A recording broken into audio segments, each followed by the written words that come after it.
ప్రభుకు స్తోత్రం, ప్రభుకు మహిమ కలుగును గాక. యేసు ప్రభు ఏ ప్రణాళిక అయితే నీ పట్ల కలిగి ఉన్నాడో, యేసు ప్రభు ఏ ఉద్దేశం అయితే నీ పట్ల కలిగి ఉన్నాడో, అది నీకున్న సమస్యల కంటే శోధనల కంటే చాలా చాలా గొప్పది. నువ్వు గొప్ప శోధనలు, గొప్ప సమస్యలు కలిగి ఉన్నావని సాతానుడు నీలో అబద్ధాలు పెడతాడు, అసత్యాలు పెడతాడు.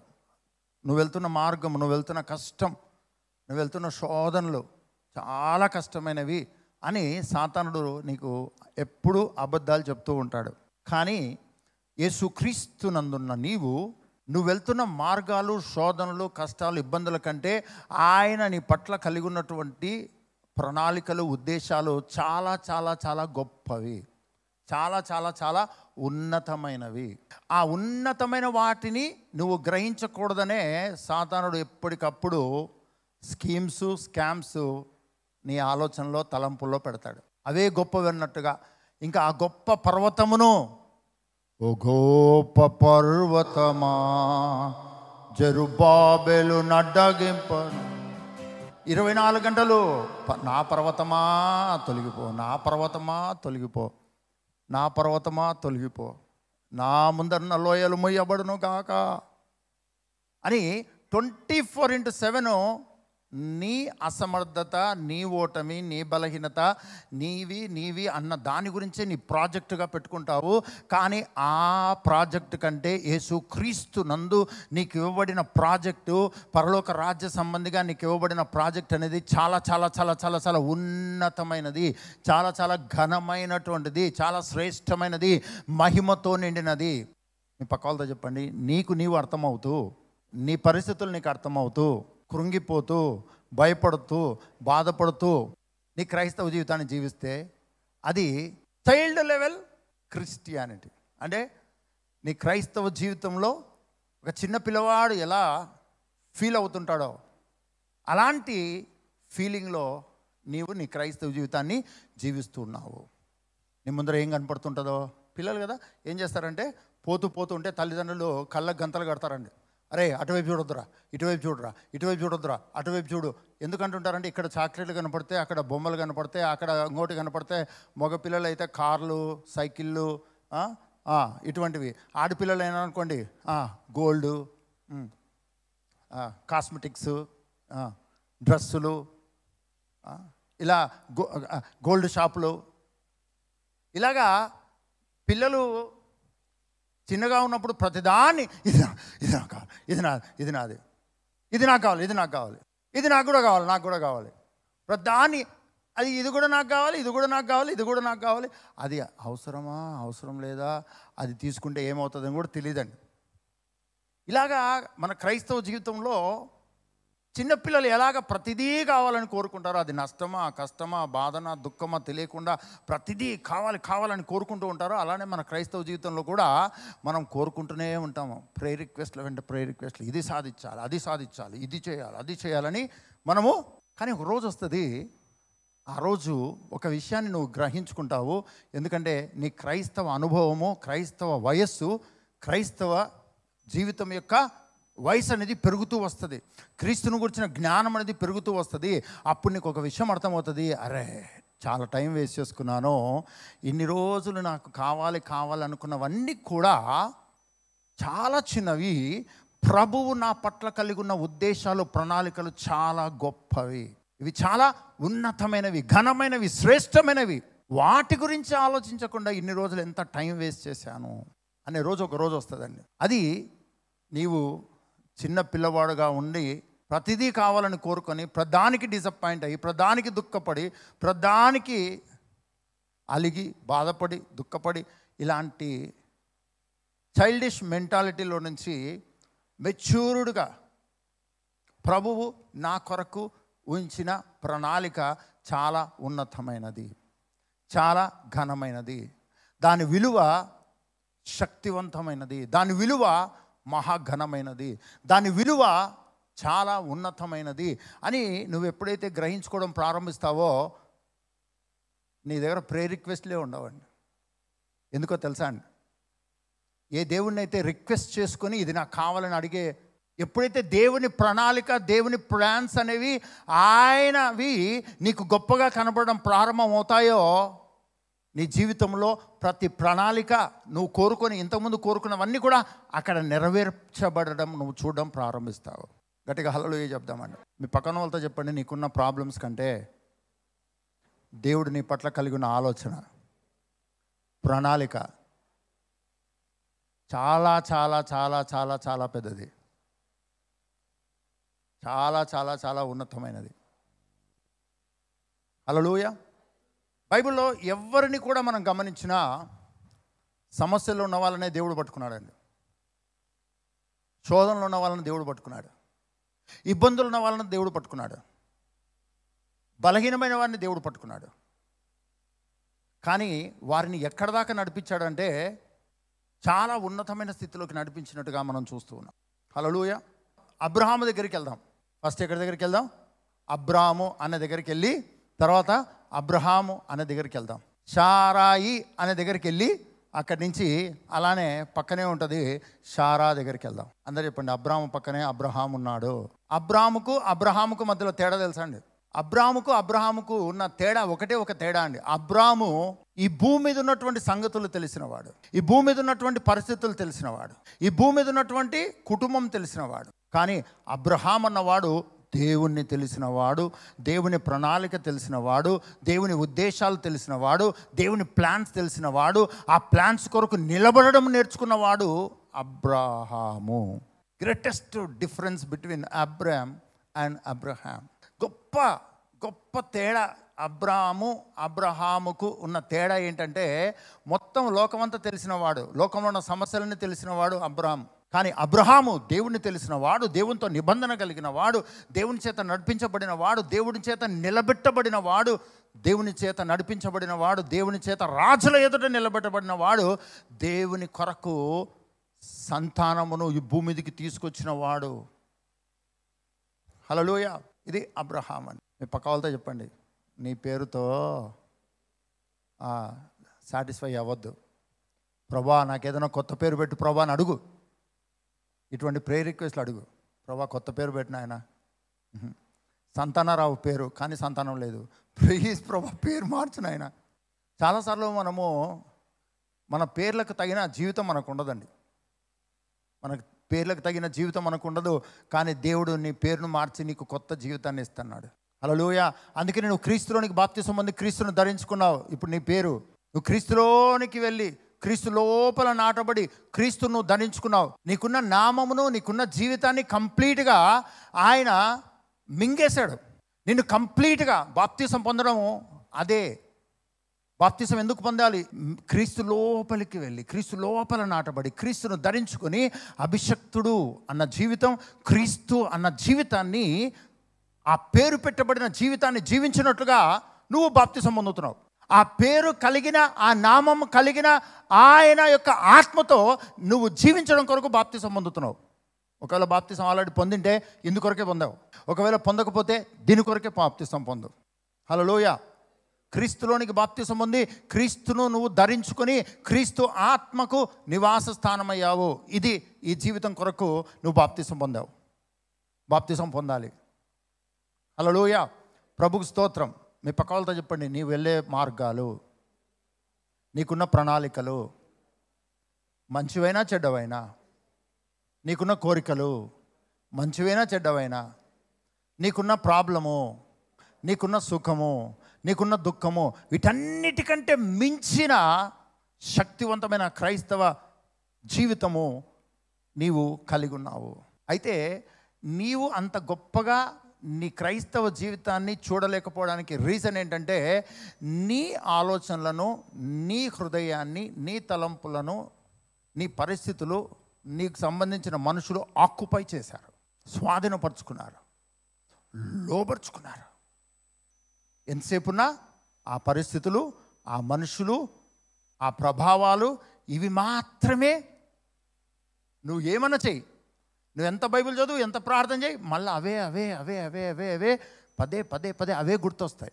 దాన్ని మించి ఒక మెట్టు నువ్వు పైకి వెళ్ళకుండా ఉంటే నువ్వెప్పుడు కూడా ఇక్కడే ఉంటావు. కానీ దాన్ని మించిన అభిషక్తుని జీవితము, దాన్ని మించిన ప్రణాళిక కలిగిన జీవితము నీవు కలిగి ఉన్నావు. ఈ ఉదయకాల దినమున దీన్ని నువ్వు నమ్మే క్రైస్తవునిగా ఉండాలి. దీన్ని నువ్వు ఖచ్చితంగా నమ్మి తీరాలి.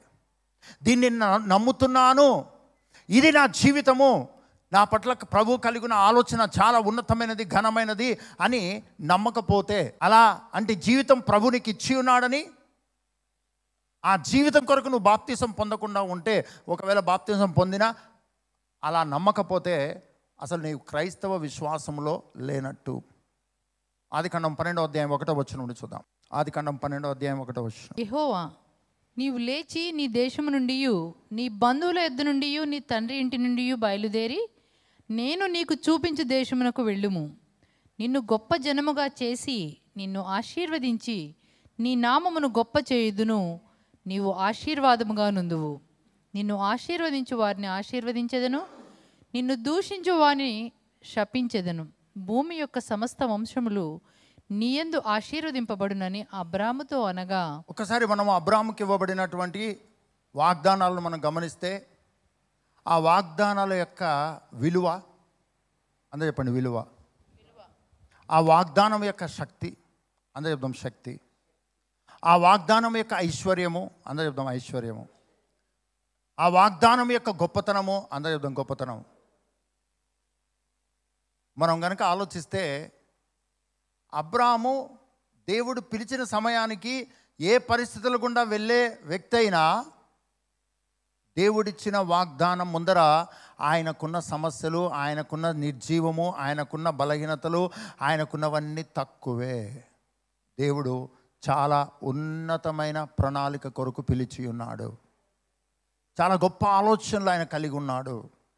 ఉదయకాల దినమున నీవు ఎలా వర్ధిల్లాలో, ఎలా విస్తరించాలో, ఎలా జయించాలో, ఎలా ముందుకెళ్ళాలో, అసలు ఏంటి నువ్వు అనుకున్నది ఒకటి, జరిగేది ఒకటి, ఇలాంటి పరిస్థితుల గుండా నువ్వు వెళ్తూ ఉంటే దాన్ని నువ్వు నమ్మేశావు అంటే నీవు ఎంత మాత్రము దేవుని విలువ, ఆయన వాగ్దానం యొక్క విలువ, ఆ వాగ్దానం యొక్క శక్తి, ఆ వాగ్దానం యొక్క మహిమ నువ్వెంత మాత్రము గ్రహించుకోలేవు.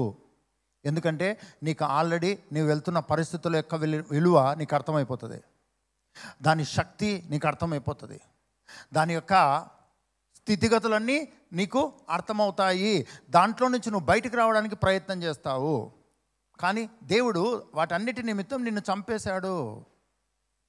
హలో, నీవు గొప్ప చెయ్యబడాలి అన్న ప్రయాస కాదు, ఆయన నిన్ను గొప్ప చేసే వాగ్దానాలు ఇచ్చి ఆయనలోకి నిన్ను తీసుకొని ఆల్రెడీ నిన్ను గొప్ప చేసి ఉన్నాడు. దేవుడు నిన్ను గొప్ప చేసేది లేనే లేదు. క్రీస్తు యొక్క గొప్పతనాన్ని నువ్వు భూమి మీద అనుభవించడానికి ఉన్నావు. నీ ఎంతకు నీవు గొప్ప అవ్వడం అనేది లేనే లేదు. యేసుక్రీస్తు గొప్ప అవాడు, ఆయనలో నువ్వు గొప్ప అవ్వడానికి ఆయనలోకి నువ్వు బాప్తిసం పొందావు, ఆయన నీవు ధరించుకున్నావు. దేవుడు బైబిల్లో ఎవరిని పిలిచినా దేవుడు ఆ వ్యక్తిని కంప్లీట్గా చంపేస్తున్నాడు. కంప్లీట్గా ఆ వ్యక్తి యొక్క ఆశలు, ఆ వ్యక్తి యొక్క కోరికలు, ఆ వ్యక్తి యొక్క ప్రణాళికలన్నిటినీ కూడా రోజు వాటిని ఆ వ్యక్తి అంతకు ఆ వ్యక్తే విడిచిపెట్టేటట్టుగా చేస్తూ ఉన్నాడు. కారణం ఏంటంటే దేవుడు ఆ వ్యక్తికి ఊహించని గొప్ప అద్భుతమైన స్థానం దేవుడిచ్చి ఉన్నాడు. ఆశ్చర్యకరమైన వాగ్దానాలు ఇచ్చి ఉన్నాడు.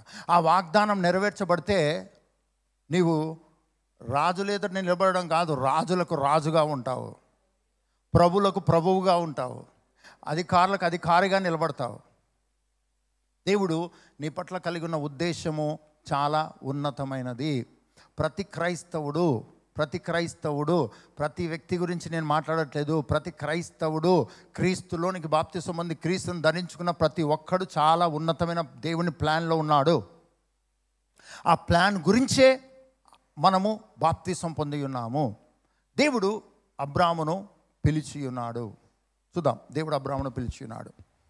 మరొకసారి 12వ అధ్యాయం 1వ వచనం నుండి చూద్దాం. యెహోవా, నీవు లేచి నీ దేశం నుండి, నీ బంధువుల యొద్ద నుండి, నీ తండ్రి ఇంటి నుండి బయలుదేరి నేను నీకు చూపించే దేశమునకు వెళ్ళుము. చాలాసార్లు మనకున్న కంఫర్ట్ జోన్, మనకున్నటువంటి సుఖవంతమైనటువంటి జీవన విధానాన్ని మనం ఏ రోజు కూడా వదులుకోవడానికి ఇష్టపడం.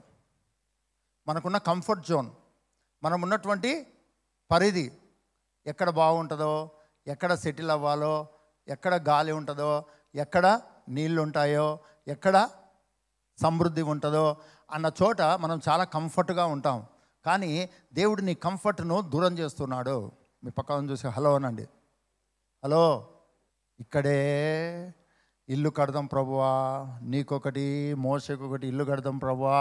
మీ పక్కన వాళ్ళతో చెప్పండి, నీ కంఫర్ట్ జోన్ అనేది, సుఖవంతమైన జీవితం అనేది ఆయన నీ యొద్ద నుంచి ఎందుకు తీస్తున్నాడంటే, ఆయన కూడా తన సుఖవంతమైన పరలోకం నుంచి భూమి మీదకి శరీరధారిగా వచ్చాడు. ఎందుకో తెలుసా? నువ్వు పరలోకం అనే సుఖాన్ని అనుభవించడానికి, పరలోకం అనే మహిమను అనుభవించడానికి, పరలోకం అనే ఐశ్వర్యాన్ని అనుభవించడానికి ఆయన కూడా తనకున్న దేవుడు అన్న దాన్ని విడిచిపెట్టి భూమి మీదకి వచ్చాడు. అందుకనే దేవుడు నీకు ఇచ్చిన స్థితిలో నీవు జీవించినట్లుగా, నీవు ఎక్కడైతే సెటిల్ అయి ఉంటావో అక్కడ నిన్ను సెటిల్ అవ్వకుండా దేవుడు చేస్తాడు. హలో, అదే క్రైస్తవ కష్టాలండి.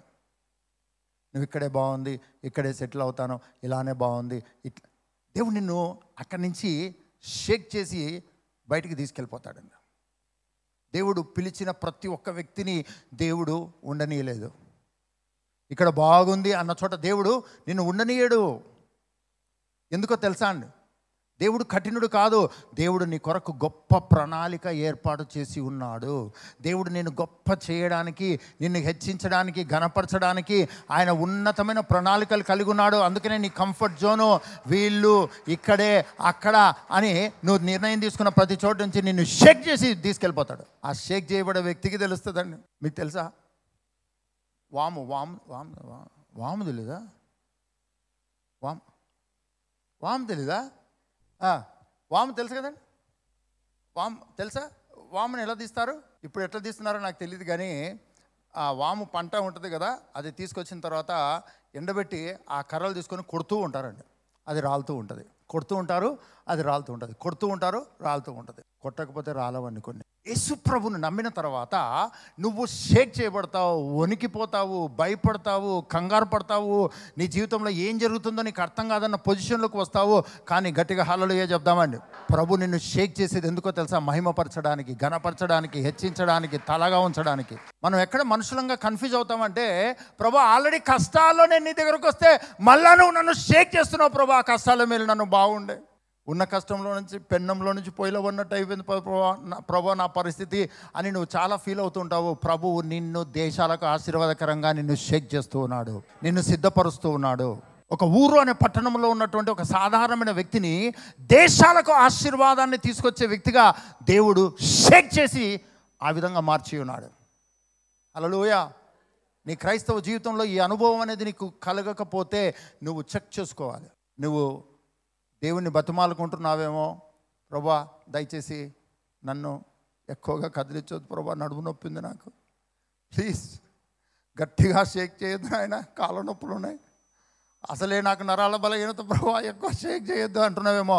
దేవుడు ఇంకా కింద మీదేసి షేక్ చేస్తాడండి. ఏ దేవుణ్ణి అయితే నువ్వు నిన్ను పోలిన వారెవరు, మేలు చేయు దేవుడవు అని పాడుతున్నావో, ఆ దేవుడు నిన్ను పట్టుకొని షేక్ చేస్తూ ఉన్నాడు. ముందు నువ్వు షేక్ అయితే తర్వాత నేషన్స్ నువ్వు షేక్ చేసే వ్యక్తిగా మార్చబడతావు. దేవుని ప్లాన్ అంతా కూడా చాలా బిగ్గా ఉందండి. దేవుని ప్రణాళిక చాలా పెద్దగా ఉంది. నువ్వు అనుకుంటున్నటువంటి సమస్యలు కాదు, ఈరోజు నువ్వు వెళ్తున్నటువంటి మార్గం కాదు, నువ్వు అనుకుంటున్నటువంటి చదువు కూడా కాదు. దీంతో నేను సెటిల్ అయిపోతానంటే దేవుడు సెటిల్ అయిపోనివ్వడు.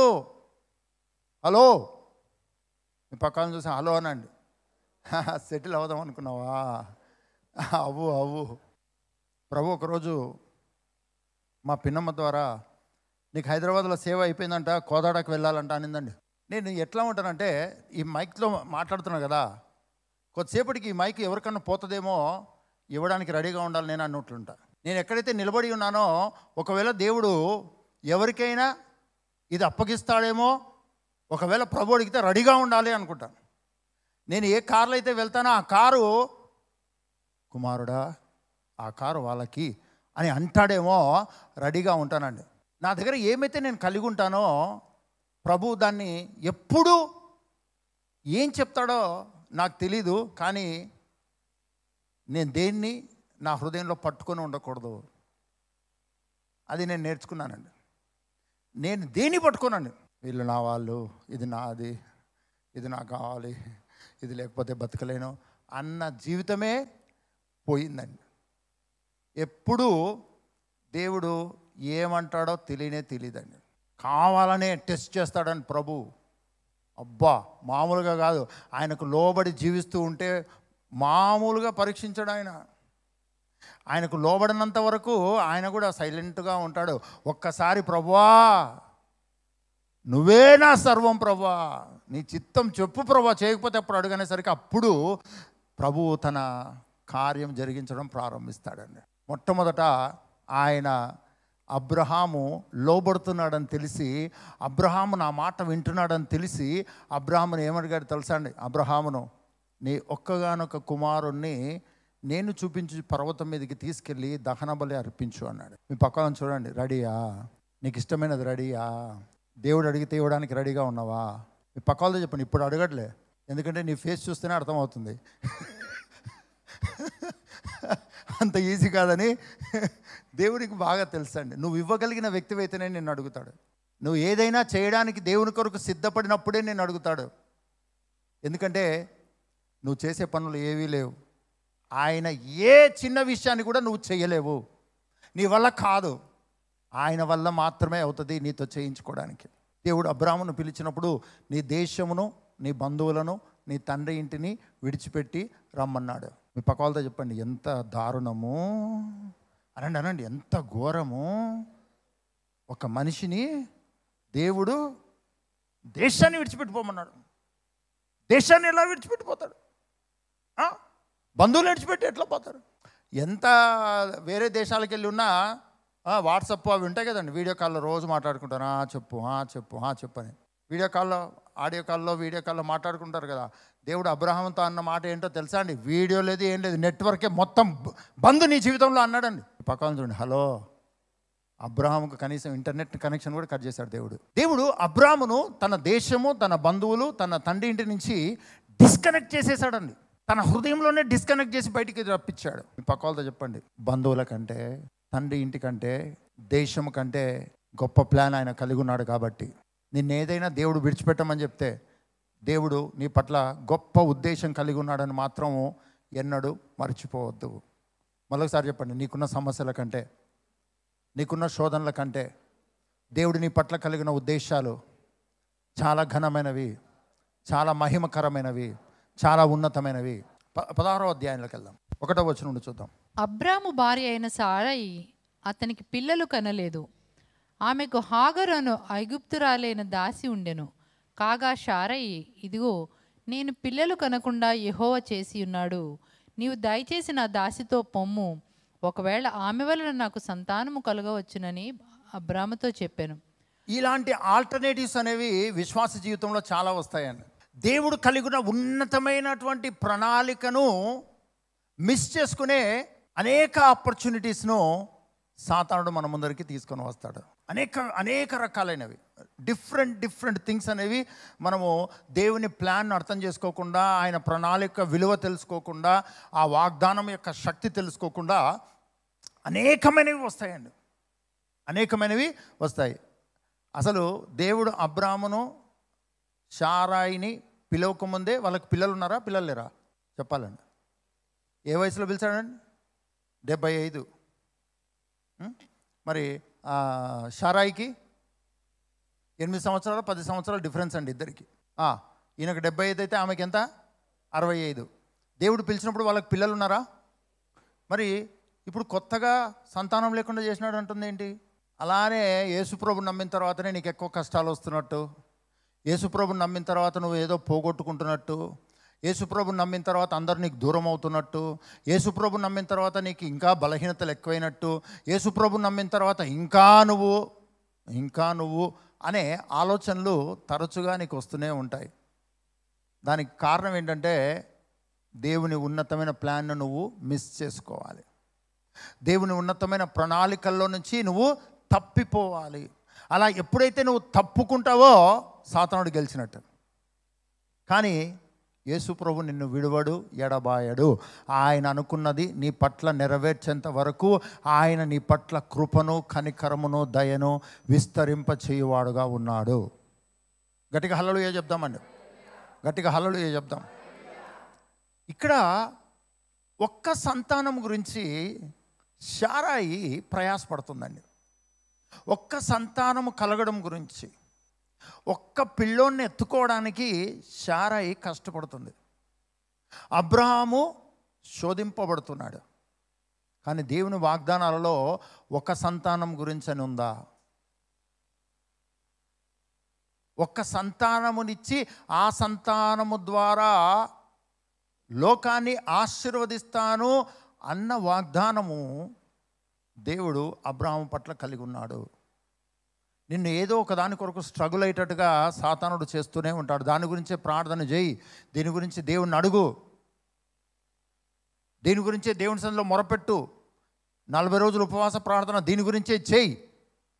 దీని గురించి చేయకపోతే ఎలా బతుకుతావు, ఎలా చేస్తావు, దీని గురించే. స్పిరిట్ ఆఫ్ శారాయి అనమాట. ఏంటది? Spirit of Sarai. ఏంటి? ఒక్కసారి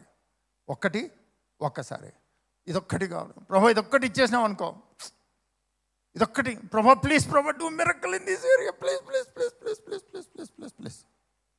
10 సంవత్సరాలు, 20 సంవత్సరాలు, 5 సంవత్సరాలు, 3 సంవత్సరాలు, 4 సంవత్సరాలు దాని గురించి పోరాటం. మీ పక్క వాళ్ళతో చెప్పండి, దేవుడి నీ పట్ల కలిగిన ఉద్దేశాలు విశ్వాసముతో నీవు నమ్మి గొప్ప చేయబడమే. వాటిని నమ్మి, వాటిని తెలుసుకొని, వాటిని గ్రహించి ఆ ప్రకారము నువ్వు జీవించడం ప్రారంభిస్తే నువ్వు ఊహించని స్థితిలోకి నువ్వు గొప్ప చేయబడతావు, వర్ధిల్లుతావు. గట్టిగా హల్లెలూయా చెప్దామండి. గట్టిగా హల్లెలూయా చెప్దామండి. హాగరు శారాయి చెప్పింది, అబ్రహాము విన్నాడు. హాగర్ దగ్గరికి వెళ్ళాడు, కొడుకు పుట్టాడండి. పుట్టిన తర్వాత అబ్రహాము చాలా హ్యాపీగా ఉన్నాడండి. బ్రేక్ త్రూ అండి. దేవుడు ఇంకో మాట మాట్లాడుతుంటే, ప్రభువా చాలు ప్రభువా, ఆ కుమారుణ్ణి దీవించు అని అడుగుతూ ఉన్నాడు. మీ పక్క వాళ్ళతో చెప్పండి, ఇష్మాయేలు కంటే ఇస్సాకు అన్న ప్రణాళిక చాలా శక్తివంతమైనది. ఇష్మాయేలు అనే సంతానము కంటే ఇస్సాకు అన్న సంతానము చాలా విలువైనది, చాలా ఘనమైనది. శరీర సంబంధమైన సంతానము కంటే వాగ్దాన సంబంధమైన సంతానము చాలా ఘనమైనది. హల్లెలూయా.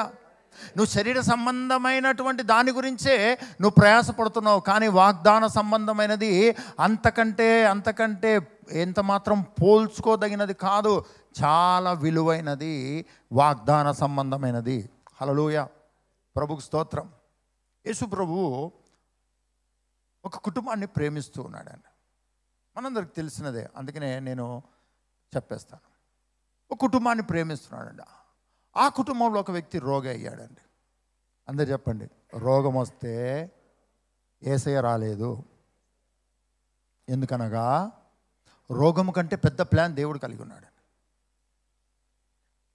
చనిపోయాడు, రోగంతో చనిపోయాడు. ఇప్పటికే మీకు ఐడియా వస్తుంది,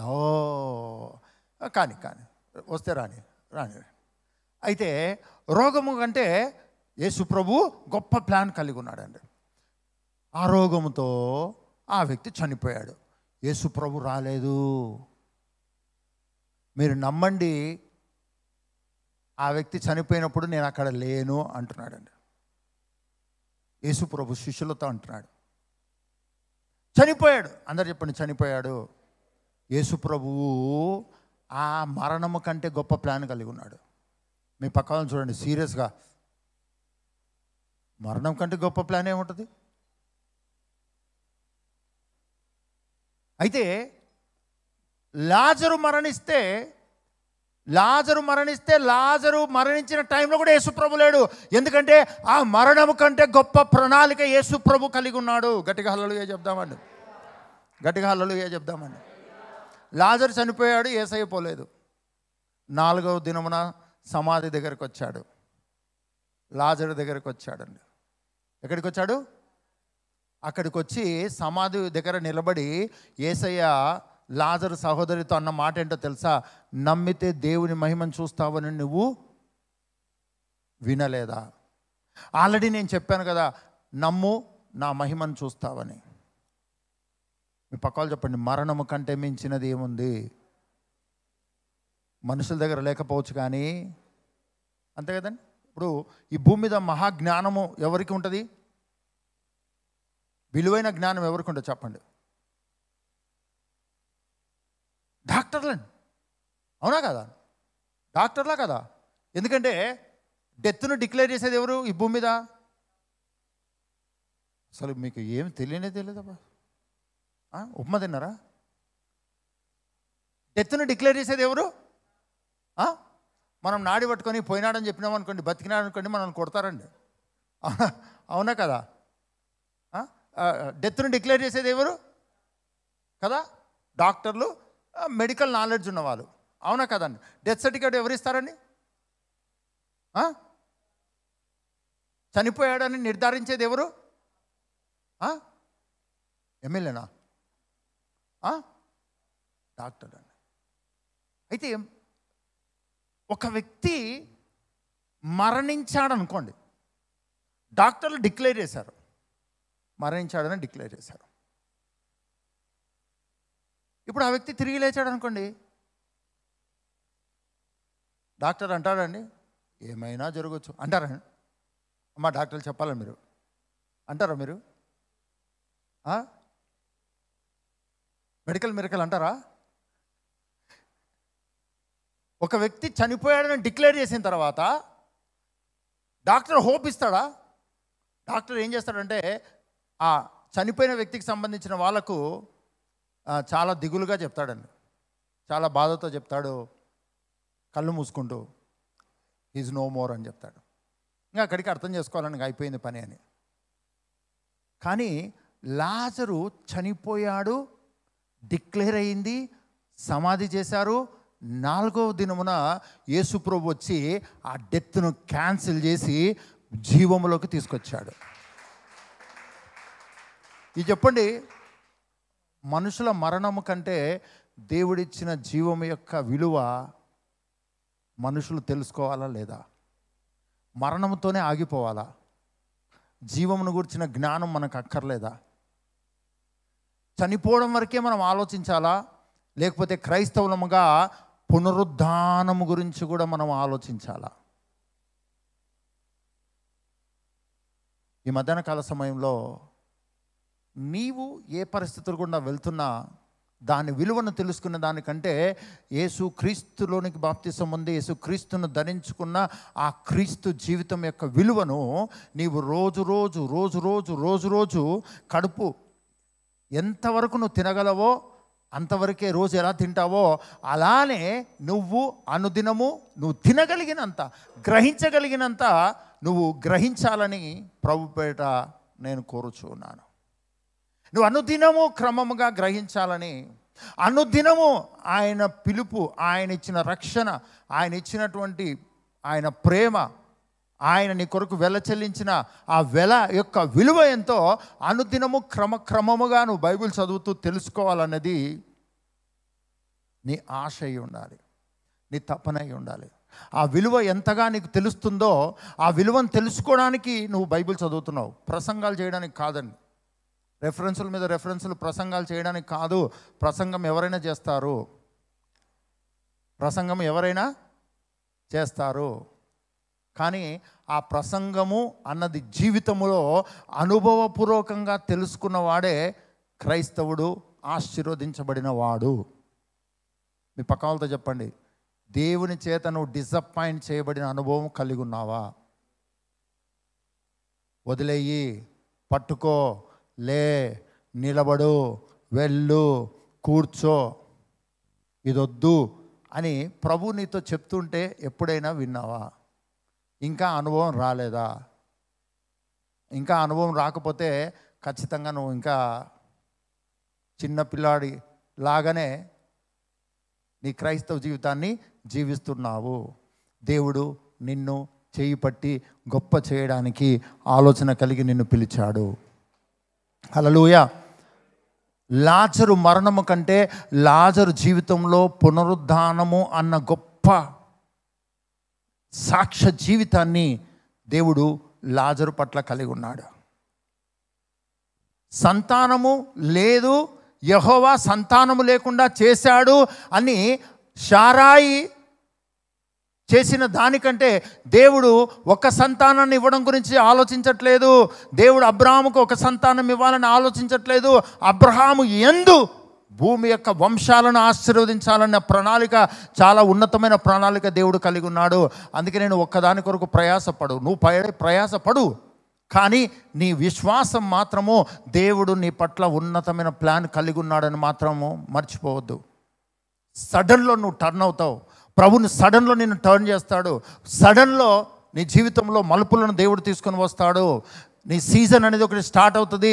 నీ జీవితంలో సాతాను సీజన్ నువ్వు చూసిండొచ్చు, నీ ఇంటివారి సీజన్ నువ్వు చూసిండొచ్చు, నీ సీజన్ నువ్వు చూసిండొచ్చు, నీ బంధువుల సీజన్ చూసిండొచ్చు, నీ స్నేహితుల సీజన్, నీ స్నేహితులు ఇచ్చేటువంటి టర్నింగ్ పాయింట్స్ నువ్వు చూసిండొచ్చు. కానీ దేవుని టర్నింగ్ పాయింట్ అనేది ఒకటి నీ జీవితంలో కలిగి ఉన్నాడు. ఆ సీజన్ అనేది నీ జీవితంలో ప్రారంభమైంది. ఆయన నిన్ను టర్న్ చేయడం అనేది ప్రారంభమైంది. గట్టిగా హల్లెలూయా చెప్దామని. ఏ రోజైతే దేవుడు అబ్రాహామును పిలిచాడో ఆ అబ్రాహాము జీవితంలో టర్నింగ్ అనేది స్టార్ట్ అయిందండి. మామూలు టర్నింగ్ కాదు, దేశమునే దాటిపోవాల్సి వచ్చింది. గట్టిగా హల్లెలూయా చెప్దామని. దేవుడిని నమ్మాడు. మీ పక్క వాళ్ళతో చెప్పండి, నువ్వు మనుషుల వైపు చూస్తే, మనుషుల మాటలు వింటే నీ క్రైస్తవ జీవితము నీకు ఊరిగా కనపడుతుంది. కానీ ఏ క్రీస్తు అయితే తన జీవితాన్ని నీకు ఇచ్చాడో ఆయన మాటలు నువ్వు వింటే నీ ఆశీర్వాదకరమైన జీవితం నీకు అర్థమవుతుంది. నువ్వు మొట్టమొదట్లో మనుషుల మాటలు వింటావు, క్రీస్తు మాట వింటావు, క్రీస్తు మాట వింటావు, మనుషుల మాట వింటావు, క్రీస్తు మాట వింటావు, పరిస్థితుల మాట వింటావు, క్రీస్తు మాట వింటావు, సాతాను మాట వింటావు. ఇలా ఇలా ఇలా ఇలా ఇలా ఇలా నువ్వు వెళ్తూనే ఉంటావు. కానీ ఒక రోజు వస్తుంది, నీకే ఒక ఆలోచన వస్తుంది, దేవుని మాట విలువ ఎంత ఉంది, మనుషుల మాట యొక్క విలువ ఎంత ఉంది అని నువ్వే కంపేర్ చేసుకొని దేవుని మాట కొరకు నిలబడేటువంటి క్రైస్తవునిగా నిన్ను నువ్వే నిలబెట్టుకునే రోజు ఒక రోజు వస్తుంది. అది వచ్చేయి ఉన్నది. హల్లెలూయా. అది ఈరోజే వచ్చి ఉన్నది. ప్రభుకు స్తోత్రం. ఆ రోజు మొదలుకొని నువ్వు దేవుని మాట వింటావండి. ఆ రోజు మొదలుకొని దేవుని వాక్యము నీకు ప్రియముగా కనపడుతుంది. ఆ రోజు మొదలుకొని దేవుని వాగ్దానాలు నీకు మంచి డెజర్ట్ లాగా ఉంటుందండి. మంచి స్వీట్, మంచి తినడానికి ఇష్టమైన ఆహారముగా దేవుని వాగ్దానాలు నీకు కనపడతాయి. దేవుని వాక్యము విందు భోజనం లాగా నీకు కనిపించడం ప్రారంభం అవుతుంది. అంతవరకు అన్నీ మిక్స్ చేసుకొని తినే అలవాటు వస్తుందండి. దేవుని వాక్యాన్ని ఎంత తింటామో మనుషుల వాక్యాలు కూడా అంతే తింటాం. అన్నీ కలిపి తిని అరిగించుకోలేక చాలా ఇబ్బంది పడతాం. కానీ ఒకరోజు వస్తుంది, దేవుని మాటలు మాత్రమే, మిగిలిన వాళ్ళ మాటలు మాట్లాడినా అవి ఈ చెవులో విని ఆ చెవులో వదిలిపెట్టడం అంటారు కదా, అలా వదిలిపెట్టేటువంటి స్థితిలోకి నువ్వు వచ్చేస్తావు. అదే నీ జీవితంలో ఆశీర్వాదము. ఆదికాండం 12వ అధ్యాయంలో యెహోవా వాక్కు అబ్రహాముకు ప్రత్యక్షమైంది. 15వ అధ్యాయంలో ప్రత్యక్షమైంది, 17వ అధ్యాయంలో ప్రత్యక్షమైంది, 18వ అధ్యాయంలో ప్రత్యక్షమైంది. ఇలా వాక్కు ప్రత్యక్షంగా అవుతున్న కొద్దీ అబ్రహాము బలహీనతల నుంచి బయటకు వస్తున్నాడు. అబ్రహాం తప్పుల నుంచి బయటకు వస్తున్నాడు, పొరపాట్ల నుంచి బయటకు వస్తూ ఉన్నాడు. ఒకరోజు అబ్రహాముకు 22వ అధ్యాయంలో యెహోవా వాక్కు ప్రత్యక్షమైంది. ఆ రోజుకంతా అబ్రహాము చాలా స్టాండర్డ్ అయిపోయాడు. దేవుని మాటలో నిలబడడం నేర్చుకున్నాడు, దేవుని మాటలో స్థిరపడడం నేర్చుకున్నాడు, దేవుని మాటలో ముందుకు సాగడం నేర్చుకున్నాడు. మీ అందరి చేతుల్లో బైబిల్ ఉన్నాయి కాబట్టి నేను చెప్తూ వెళ్తున్నాను. 12వ అధ్యాయంలో పిలిచాడు, 15వ అధ్యాయంలో మళ్ళీ పిలిచాడు, మళ్ళీ మాట్లాడాడు, 17వ అధ్యాయంలో మళ్ళీ మాట్లాడాడు, 18వ అధ్యాయంలో మళ్ళీ మాట్లాడాడు, 22వ అధ్యాయంలో మళ్ళీ మాట్లాడాడు, 24వ అధ్యాయము ఇలా మనం చూస్తూ పోతే మాట్లాడడం అనేది కామన్గా జరుగుతుంది. బలహీనతల్లో నుంచి క్రమక్రమంగా అబ్రహాము బయటకు వచ్చి శ్రేష్టమైన ప్రణాళిక కొరకు నిలబడడం అనేది అబ్రహాం జీవితంలో మనం చూస్తూ ఉన్నాం. నీ జీవితంలో దేవుని వాక్యము అంత శక్తివంతమైనది. నువ్వు చదివే వాక్యము, ఆ వాక్యం నీకు ప్రత్యక్షం అవ్వడానికి నువ్వు చదువుతున్నావు. ఆ వాక్యం నీతో మాట్లాడడానికి చదువుతున్నావు. ఆ వాక్యం నీతో మాట్లాడే కొద్దీ నువ్వు అనుకున్నటువంటి గొప్పది అని నీకు గొప్పదిగా కనపడదు. దేవుని ప్రణాళిక నీ పట్ల గొప్పది అని నీకు అర్థమవడం ప్రారంభమవుతుంది. నీకు తెలిసినంత స్ట్రగుల్స్, కానీ నీకు తెలియంది ఆశీర్వాదకరమైన జీవితము నీ కొరకు దేవుడు ఏర్పాటు చేసి ఉన్నాడు. ఎవరికి ఆశీర్వాదము? చదువుదాం. 12వ అధ్యాయము 2వ వచనం నుండి చదువుదాం. ఎవరికి? అబ్రహాము ఆశీర్వాదం 2వ వచనం నుండి. నిన్ను గొప్ప జనముగా చేసి నిన్ను ఆశీర్వదించి నీ నామమును గొప్ప చేయుదును, నీవు ఆశీర్వాదముగా నుందువు. మీ పక్క వాళ్ళతో చెప్పండి, నువ్వు ఆశీర్వాదంగా ఉందువు కదా. MBBS పూర్తయిన తర్వాత ఏమిగా ఉంటారండి వాళ్ళు? డాక్టర్గా ఉంటాడు. డాక్టర్గా ఉండడం అంటే ఎవరికి ఆశీర్వాదం? అవునా కాదండి? దగ్గుకుంటూ పోయేవాళ్ళు, కుంటుకుంటూ పోయేవాళ్ళు, కుడివైపు పట్టుకొని పోయేవాళ్ళు, ఎడమవైపు పట్టుకొని పోయేవాళ్ళు, నడుము పట్టుకొని పోయేవాళ్ళు, ఇలాగా వీళ్ళందరికీ ఎవరు ఆశీర్వాదము? అలా కాకుండా మనం ఇల్లు కట్టాలనుకోండి, డాక్టర్ దగ్గరికి పోతామా? ప్లాన్ గీయించాలంటే ఎవరి దగ్గరికి పోతాం? డాక్టర్ దగ్గరికి పోయినామనుకోండి, మన గుండె ఏ ఆకారంలో ఉందో ఆ ఆకారంలో ఇల్లు కట్టేస్తాడండి డాక్టరు. అవునా కదండి? డాక్టర్ ఇంటి ప్లాన్ ఏమన్నాడు అనుకోండి, డాక్టర్ దగ్గరికి వెళ్ళి ఇంటి ప్లాన్ ఇవ్వండి అంటే కిడ్నీ ప్లాన్ ఇస్తాడండి. మన ఇల్లు కిడ్నీ లాగా ఉంటుంది. అవునా కదా? ఇప్పుడు డాక్టర్ ఎవరికి ఆశీర్వాదము? అందరూ చెప్పండి. పేషెంట్లకు ఆశీర్వాదం. ఒక సివిల్ ఇంజనీర్ అనుకోండి, ఎవరికి ఆశీర్వాదము? ఇల్లు కట్టాలనుకున్న వాళ్ళకి. ప్రతి ఒక్కరూ ఎక్కడో ఒక చోట ఏదో ఒక ప్రజలకు మాత్రమే ఆశీర్వాదము. కానీ దేవుడు అబ్రహామును దేశములకు ఆశీర్వాదకరంగా చేసి ఉన్నాడు. He is not like a doctor, he is not like an engineer, he is not like something. He is blessing to everyone, every nation. గట్టిగా హల్లెలూయా చెప్దామండి.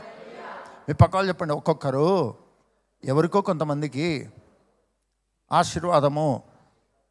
కానీ అబ్రహామును దేవుడు వంశాలకే ఆశీర్వాదంగా చేసి ఉన్నాడు, దేశాలకే ఆశీర్వాదకరంగా చేసి ఉన్నాడు. ఈరోజు నువ్వు అంతే.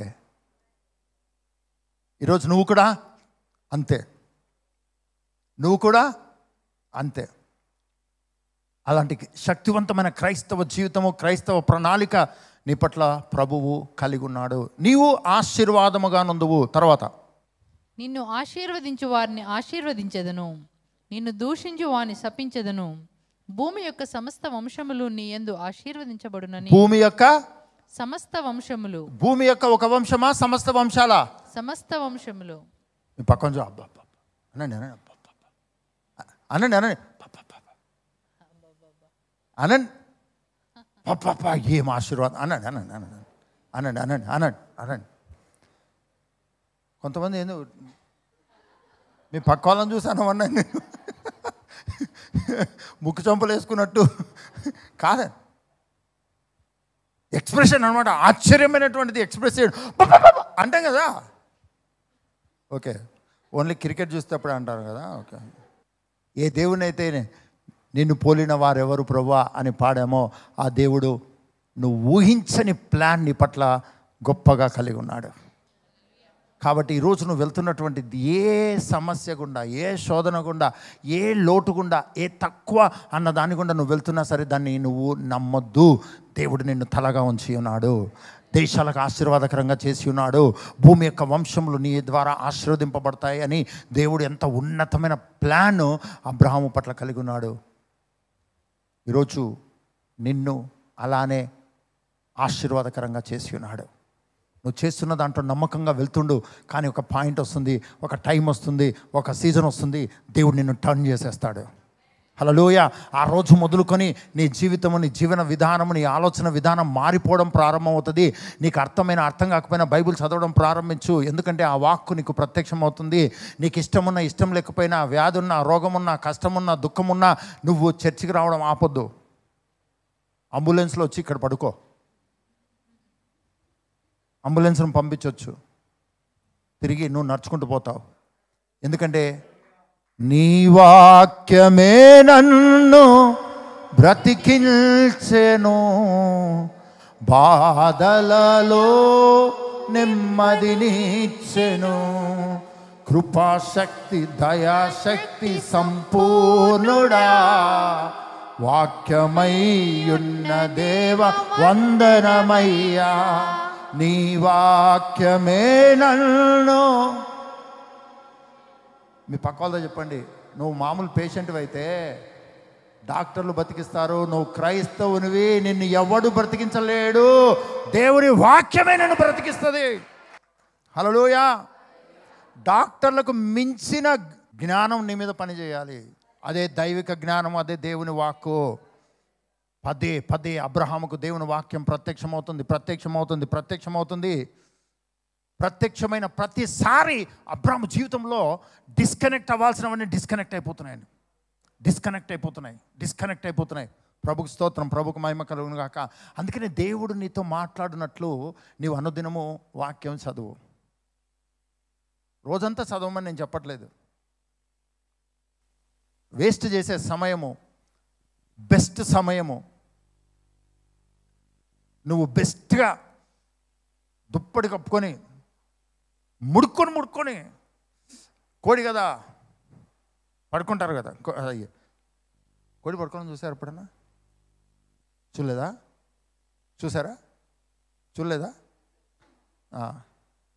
మనుషులు ఎలా పడుకున్నా కరెక్ట్గా అర్లీ మార్నింగ్ 3 o'clock నుంచి మనుషులు చాలా విచిత్రంగా పడుకుంటారండి. వాళ్ళు ఎక్కడికి పోతారో వాళ్ళకే తెలియదు. ఆ టైంలో కనుక పొరపాటున ఎవరన్నా కనుక లేపారో, పొద్దున్న లేస్తే పాకిస్తాన్ ఇండియా క్రికెట్ మ్యాచే, నువ్వు వెయ్యిరా బాల్ కొట్టకపోతే పాకిస్తాన్లో పడాలి. మన ఇండియన్స్ అట్లా ఆడతారండి బ్యాటింగ్. వాళ్ళు ఎలా వేస్తారు, నేను వేసిన. అదేంటో విచిత్రం. ప్రపంచంలో ఎవరు గొడవ ఉన్నా ప్రాబ్లం లేదు, కానీ ఇండియా పాకిస్తాన్ మ్యాచ్ అంటే ప్రపంచం అంతా, అవునా కదా? ఎంతమంది క్రికెట్ అంటే ఇష్టం? అంతే. ఎంతమంది బైబిల్ చదువుతున్నారు? నేను అట్లా అన్నాను. క్రికెట్ చూడండి, నో ప్రాబ్లం. బైబిల్ ఏముందిలేండి, ఎప్పుడైనా చదువుకోవచ్చు, మన ఇంట్లోనే ఉంటుంది కదా. పాకిస్తాన్ ఇండియా ఎప్పుడు ఆడుతుందో అప్పుడే చూడాలి మనం. మళ్ళీ తర్వాత అంతా యాక్షన్ రీప్లే ఉంటుంది. మనం టెన్షన్లో చూసామనుకోండి, మధ్యలో షార్ట్స్ వస్తుంటాయి, ఏకీ బాల్వే 10 రన్ లియా అనేది చూసామనుకో, అరే ఒక బాల్లో 10 runs ఎట్లా వచ్చినాయని జరిపి చూస్తామండి కదా. ఫార్వర్డ్ కొట్టి చూస్తాం. ఏం మజా ఉంటుందండి. బైబిల్ ఏముందండి, ఎప్పుడైనా చదవచ్చు. లైవ్ ఏమన్నా రికార్డెడ్ కదా. ఎవరికైతే బైబిల్ అనేది లైవ్గా ఉంటుందో ఆ వ్యక్తి గొప్పవాడు. ఎవరికైతే బైబిల్ ప్రజెంట్ అని అనిపిస్తుందో ఆ వ్యక్తి నిశ్చయముగా ఆశీర్వదించబడినవాడు. ఎవరికైతే బైబిల్ జీవమునిచ్చే గ్రంథం అని అర్థమవుతుందో ఆ బైబిల్ చదువుతుంటే ఎముకల్లో సత్తువ రావడము, ఆ బైబిల్ చదువుతుంటే నరాల్లో బలం రావడము, ఆ బైబిల్ చదువుతుంటే మైండ్లో ఉన్నటువంటి డిస్టర్బెన్సెస్ అంతా పోవడము, ఎవరైతే బైబిల్ చదువుతుంటారో కడుపులో ఉన్న నొప్పిపోయి ఆకలి అవ్వడము, ఇలా అనిపిస్తుంటుందో వారి జీవితం నిశ్చయముగా ఆశీర్వదింపబడిన జీవితము. అలానే కంటిన్యూ చేస్తూ ఉంటే నువ్వు బైబిల్ చదువుతుంటే ఇంట్లో వాళ్ళ కడుపు నొప్పి పోతుందండి. ఎందుకో తెలుసా? నా గిన్నె నిండి పొర్లుచున్నది, నా గిన్నె నిండి పొర్లుచున్నది, నా గిన్నె నిండి పొర్లుచున్నది, నా గిన్నె నిండి పొర్లుచున్నది. హల్లెలూయా, ప్రభుకు స్తోత్రం. ఆ గిన్నె నిండి పొర్లే జీవితము ఇతరులకు ఆశీర్వాదకరమైన జీవితము, నీ ఇంటి వారికి ఆశీర్వాదకరమైన జీవితము, నీ బంధువులకు స్నేహితులకు, నిన్ను దూషించి హింసించే వాళ్ళకు నువ్వు ఆశీర్వాదకరముగా ఉండే అద్భుతమైన క్రైస్తవ జీవితము నీకు అనుగ్రహించబడింది. నీ పట్ల అసూయ పరులు నీ దగ్గరకు వచ్చి బ్లెస్ చేయి అని అడిగే రోజులోకి ప్రభు నిన్ను హెచ్చిస్తాడు. హల్లెలూయా, ప్రభుకు మహిమ కలుగును గాక. ఎవరైతే నేను యేసు ప్రభువును వెంబడిస్తున్నానని నాతో మాట్లాడడం మానేశారో మా వాళ్ళందరికీ నేను ఇప్పుడు బాబా. ఈ పని అవుతుందా అవదా? అవుతుంది. ఎప్పుడైతుంది? త్వరలో అవుతుంది. మనుషులు నాకు విలువ ఇస్తూ ఉంటే నాకు ఎంత ఎక్సైట్మెంట్గా ఉంటుందంటే, ప్రభుని ఎంత ఘనపరుస్తూ ఉంటానంటే, ప్రభుని ఎంత హెచ్చిస్తున్నానంటే, ఇట్లా మీ అందరినీ చూశాను అనుకోండి, నేను ఇక్కడ నిలబడి మీ అందరినీ చూస్తున్నాను కదా, ప్రభువా నీకు కోట్లాది వందనాలు ప్రభువా. వీళ్ళేంటి నా ముందర నేను మాట్లాడుతుంటే వీళ్ళు కూర్చోవడం ఏంటి? నేను మాట్లాడితే కదా ప్రభువా, నువ్వు మాట్లాడుతున్నావు కాబట్టి వీళ్ళు కూర్చున్నారు. ప్రభువా నీకు కోట్లాది వందనాలు స్తోత్రం. లేకపోతే నేను వక్తనా, లేకపోతే ఇంకేమన్నా. కానీ ఒకే ఒక్క క్వాలిఫికేషన్, ఆయన నన్ను పిలిచి ఉన్నాడు, ఆయన నా నోట్లో మాటలు పెట్టి ఉన్నాడు, ఆయన మాట్లాడిస్తూ ఉన్నాడు. ఒక్క నిమిషం కళ్ళు మూసుకొని, ఈరోజు నువ్వు ఏ పరిస్థితులు గుండా వెళ్తున్నా, మనుషుల గురించి నువ్వు ఎంత బాధపడుతున్నా, నువ్వు చేయాలనుకొని, నువ్వు జయించాలనుకొని ఎంతగా నువ్వు జయించలేని స్థితిలో ఉన్నా, నువ్వు అనుకున్నంత ఉన్నతమైన స్థితి, నువ్వు అనుకున్నటువంటి మార్పుని కనబడకపోతున్నా, యేసుక్రీస్తును నమ్మిన నీ జీవితంలో యేసుక్రీస్తు కలిగిన ప్రణాళికలు చాలా ఉన్నతమైనవి, ఘనమైనవి అని ఉదయకాల దినమున మధ్యాహ్న కాల సమయంలో ప్రభు నీతో మాట్లాడి ఉన్నాడు. అవును ప్రభా, నేను నమ్ముతున్నాను, నా జీవితంలో ఆశీర్వాదమే లేదు, నేనేం చేయాలో నాకు అర్థం కావట్లేదు అన్న నిరుత్సాహం కంటే, నువ్వు నా పట్ల కలిగి ఉన్న ఉన్నతమైన ఉద్దేశ ప్రణాళికల్లో నేను కొనసాగడానికి నన్ను నేను తిరిగి ప్రతిష్ఠించుకొంచున్నాను. నా జీవితంలో ఏదో ఒక్క చోట ఆశీర్వాదం చూడాలనేది కాదు, నేనే ఆశీర్వాదము అన్న ప్రణాళిక నాతో మాట్లాడి ఉన్నావు నాయన. విలువేలేని నా జీవితం నీ చేతిలో పడగానే అది ఎంతో విలువని నాకు చూపితివే. జీవమే లేని నాలోని జీవమును నింపుటకు నీ జీవితాన్నే దారపోసితివే. విలువే లేని నా జీవితం నీ చేతిలో పడగానే అది ఎంతో విలువని నాకు చూపితివే. ఏ పరిస్థితి గుండా నువ్వు వెళ్తున్నా, ఏ శోధన గుండా నువ్వు వెళ్తున్నా, ఏ బలహీనత గుండా నువ్వు వెళ్తున్నా, దానికి మించిన దేవుని ప్రణాళికలో నువ్వు ఉన్నావు. నువ్వు నమ్మాల్సిన నీ జీవం, నువ్వు నమ్మాల్సినటువంటి శోధనలు నీవు నమ్మాల్సినటువంటివి కాదు. నువ్వు నమ్మాల్సినవి క్రీస్తునందు నువ్వు ఎంతగా ఆశీర్వదించబడిన వ్యక్తివో, ఎంతగా ఆశీర్వదించబడిన వ్యక్తివో దాని విలువ నువ్వు తెలుసుకోవాలి, దాని విలువ నువ్వు గ్రహించాలి. ఈరోజు నువ్వు వెళ్తున్నటువంటి మార్గము, ఈరోజు నువ్వు అనుకుంటున్న స్థితి, అది ఎటువంటిదైనా, మంచిదైనా చెడ్డదైనా కానే కాదు. యేసు క్రీస్తునందు నువ్వు నీ పట్ల కలిగి ఉన్న ఉద్దేశము చాలా గొప్పది. అది నీ పట్ల నెరవేర్చబడును గాక, అది నువ్వు గ్రహించుకుందువు గాక, అందులో నువ్వు హెచ్చింపబడదువు గాక, అందులో స్థిరపడదువు గాక, ప్రభుకు మహిమకరంగా ఫలించదువు గాక. దాని కొరకు నన్ను నేను ప్రతిష్ఠించుకుంటాను ప్రభు అన్న వాళ్ళు దయచేసి నిలబడండి. ఇన్ని రోజులు నా పరిస్థితులు, నా కష్టాలు, నా ఇబ్బందులు, ఇది జరగాలి, ఇది జరగట్లేదు అన్న నిరుత్సాహము, ఇవన్నీ కాదు ప్రభువా. మీ ప్రణాళికలు నా పట్ల నెరవేర్చబడాలి. మీ ఉన్నతమైన ప్రణాళికల యొక్క విలువ నేను తెలుసుకోవాలి, గ్రహించాలి. దాని గురించి నన్ను నేను ప్రతిష్ఠించుకుంటున్నాను.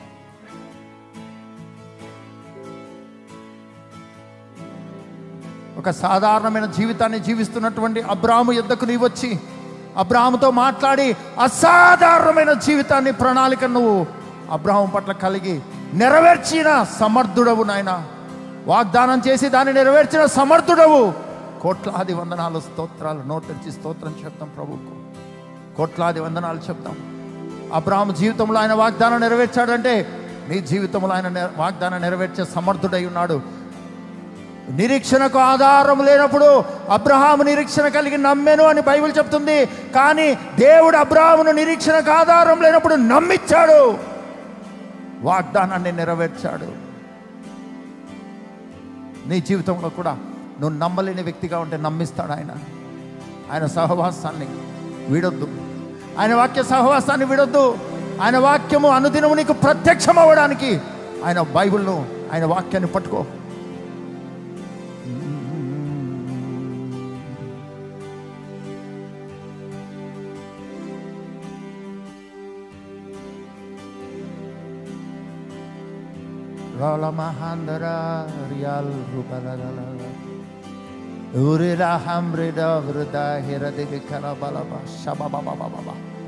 నువ్వు నిర్ణయం తీసుకుంటుండగానే ఆయన అభిషేక మహిమ నిన్ను కమ్ముకుంటుంది.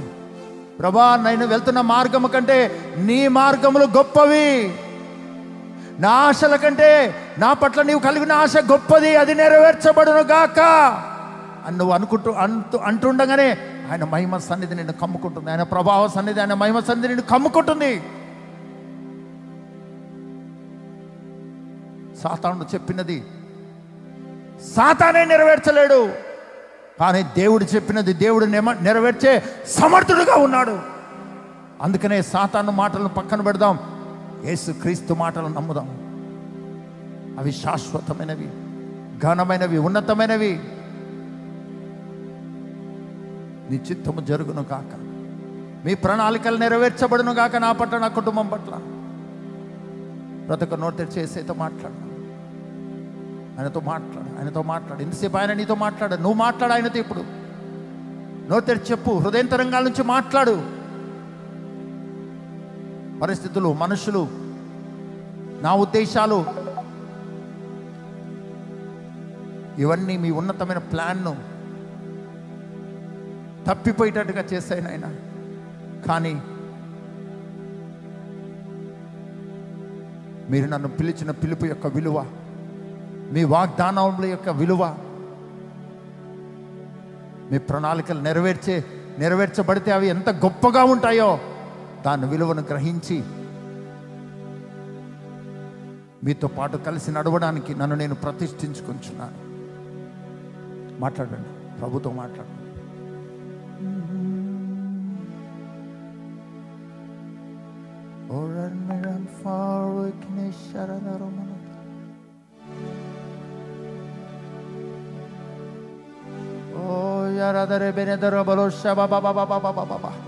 నువ్వు మాట్లాడుతున్నా కానీ అభిషేకం నేను కమ్ముకుంటుంది, ఆయన ప్రభావ సన్నిధి నేను కమ్ముకుంటుంది.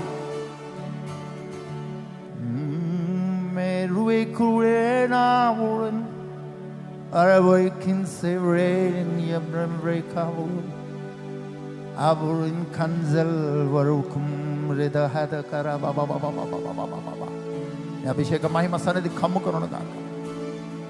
నిర్ణయం తీసుకొని నిలబడి మీతో మాట్లాడుతున్న ప్రతి ఒక్కరిపైన మీ అభిషేక మహిమ వారిలో, వారిపైన కమ్ముకొను గాక, వారి కుటుంబాల మీద కమ్ముకొను గాక. మీ వాగ్దానం యొక్క మహిమ, మీ ప్రణాళికల యొక్క మహిమ, ఐశ్వర్య ధనఘనతలను గ్రహించుకొనున్నట్లుగా గ్రహింపు ఐశ్వర్యం కమ్ముకొను గాక. హృదయాలు తెరవబడును గాక, ఆలోచన తెరవబడును గాక. మీ మహిమ సామర్థ్యంతో నింపబడుదురు గాక. అనుక్షణం మీ స్వరం విందురు గాక, ఉజ్జీవింపబడుదురు గాక. వాటి ప్రకారము నమ్మి నడుచుదురు గాక. మీ మహిమను ప్రత్యక్షపరిచే జీవితాలుగా ఉండును గాక. ప్రతి ఒక్కరిని మీ కృపగలిగిన హస్తాలకు అప్పగిస్తున్నాను ఆయన. వారు తీసుకున్న నిర్ణయంలో స్థిరపరిచి, బలపరిచి, ముందుకు నడిపించి మీకు మహిమకరంగా ఫలింప చేయమని, అనేకులకు ఆశీర్వాదకరంగా, దేశాలకు ఆశీర్వాదకరంగా వర్ధిల్లింప చేయమని. ఇక్కడున్న వారు, లైవ్లో జాయిన్ అయ్యి మీ వైపు చూస్తున్నవారు ఈ క్షణమందే మీ మహిమ సన్నిధితో నింపబడుదురు గాక. ఇప్పుడే మీ చేతులకు అప్పగిస్తూ దీవించి, ఆశీర్వదించి, వర్ధిల్లింప చేయమని, విత్తబడిన వాక్యం వందంతలుగా ఫలింప చేయమని యేసు నామమున అడుగుతున్నాము తండ్రి. గట్టిగా ఆమేన్ చెప్దాం.